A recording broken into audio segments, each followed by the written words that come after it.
आरोग्य सेवा ही मानवी जीवनाचा आधार आहे, पण जेव्हा याच आरोग्य व्यवस्थेतील निष्काळजीपणा एखाद्या निष्पाप जीवाचा बळी घेतो तेव्हा संपूर्ण व्यवस्थेवर प्रश्नचिन्ह निर्माण होतो। भंडारा जिल्ह्यातील लाखांदूर ग्रामीण रुग्णालयातून अशीच एक मन हेलावून टाकणारी घटना समोर आली आहे। डॉक्टरांच्या बेजबाबदारपणामुळे एका नवजात बाळासह त्याच्या आईचा मृत्यू झाल्याने संपूर्ण जिल्हा हादरलाय। भंडारा जिल्ह्यातील लाखांदूर येथील ग्रामीण रुग्णालयातील आरोग्य व्यवस्थेचा गलथान कारभार पुन्हा एकदा समोर आला आहे।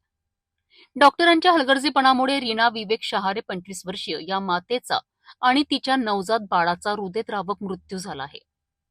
असोला येथील रहिवासी असलेल्या रीना यांना प्रसूतीसाठी या रुग्णालयात दाखल करण्यात आले होते, परंतु येथील डॉक्टरांच्या निष्काळजीपणामुळे हा दुर्दैवी प्रकार घडला आहे। या घटनेमुळे लाखांदूर तालुक्यात आणि संपूर्ण भंडारा जिल्ह्यात मोठा संताप व्यक्त केला जात आहे। नागरिकांनी डॉक्टरांच्या कार्यक्षमतेवर आणि निष्क्रियतेवर गंभीर प्रश्नचिन्ह उपस्थित केले आहेत। या धक्कादायक प्रकाराची सखोल चौकशी करून संबंधित बेजबाबदार डॉक्टरांवर तात्काळ गुन्हे दाखल करून त्यांना निलंबित करावे अशी जोरदार मागणी पीडित शहारे कुटुंबियांसह लाखांदूर तालुक्यातील नागरिकांनी केली आहे। रुग्णालयातील कर्मचाऱ्यांच्या निष्काळजीपणामुळे यापूर्वीही अशा अनेक घटना घडल्या आहेत, परंतु या घटनेने आरोग्य व्यवस्थेतील ढिलाई किती टोकाची आहे हे पुन्हा एकदा सिद्ध केले आहे।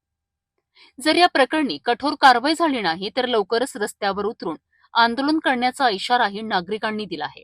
त्यांनी लक्ष दिलं नाही ठेवायला सांगितलं आम्हाला कुणी रेफर देते काही तकलीफ आहे परेशानी आहे कुणीच कोणाला सांगितलं नाही त्यावेळेस कोणीच नव्हता, फक्त सिस्टर होती तिथं। ॲम्ब्युलन्स सर्व सुविधा उपलब्ध होती, फक्त पेशंटला फक्त 2 सलाईन लावल्या होत्या, ऑक्सिजन वगैरे काहीच नव्हतं। सुविधांचा तिथे सगळ्या प्रकारचा अभाव होता। सरकारी आरोग्य व्यवस्थेचा हा निष्काळजीपणा अत्यंत गंभीर आहे। ही घटना केवळ एका कुटुंबावर आलेलं संकट नाही तर संपूर्ण समाजासाठी एक इशारा आहे। संबंधित अधिकाऱ्यांनी या प्रकरणाची गंभीर दखल घेऊन दोषींवर तात्काळ आणि कठोर कारवाई करणे आवश्यक आहे, जेणेकरून भविष्यात असे प्रकार पुन्हा घडणार नाहीत आणि नागरिकांचा आरोग्य व्यवस्थेवरील विश्वास टिकून राहील।